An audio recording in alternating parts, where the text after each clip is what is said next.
Hey, salut tout le monde. Bon, j'espère que vous allez bien. On se retrouve aujourd'hui pour une nouvelle vidéo.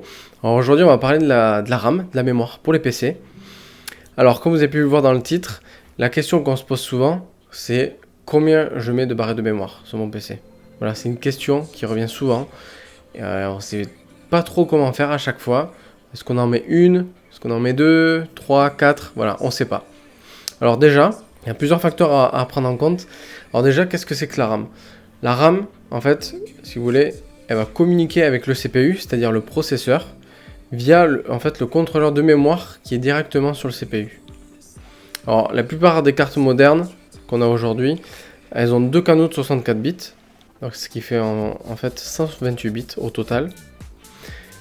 Et ça, c'est ce qui se passe entre le processeur et la mémoire. Si vous voulez, c'est comme s'il y avait des fils qui les reliaient. Donc sur un double canal, on en a plus forcément. Alors dans les configurations de mémoire à double canal, du coup, le contrôleur de mémoire, il va utiliser deux canaux pour communiquer avec le processeur. Ce qui va du coup doubler la bande passante, ce qui est logique. Maintenant qu'on a posé la base de la RAM, voilà comment elle est utilisée, tout ça, on peut se demander comment on peut la choisir. Combien on met de quantité. Alors, il y a plusieurs choses à prendre en compte. Il y a la fréquence, le timing, c'est-à-dire le CL. Alors, on va pas s'en occuper aujourd'hui. Il y a beaucoup de choses à dire là-dessus. Par contre, si vous voulez, je pourrais faire une vidéo très prochainement là-dessus. Par contre, voilà. Nous, on va s'intéresser au channel.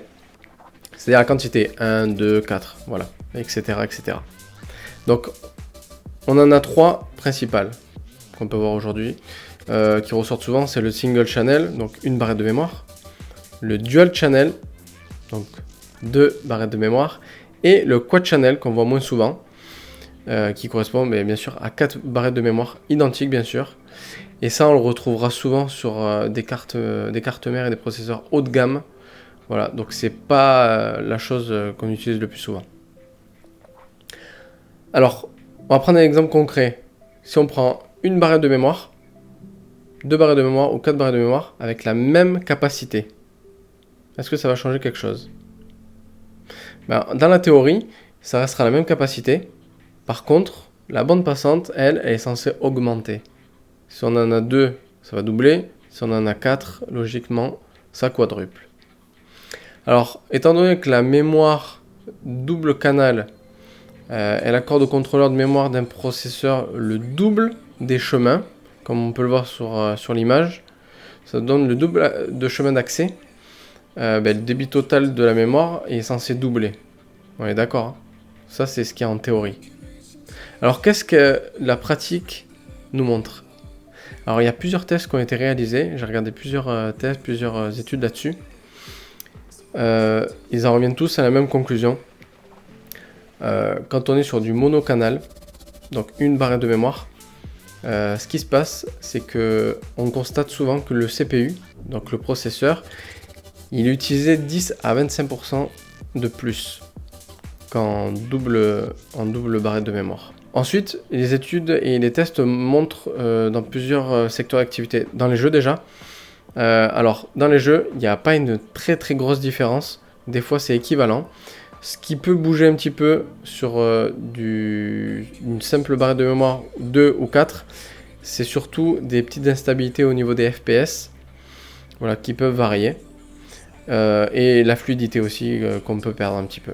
Ensuite, au niveau logiciel de création, là par contre, les tests montrent que en double et en quad channel, les performances sont quand même relativement meilleures.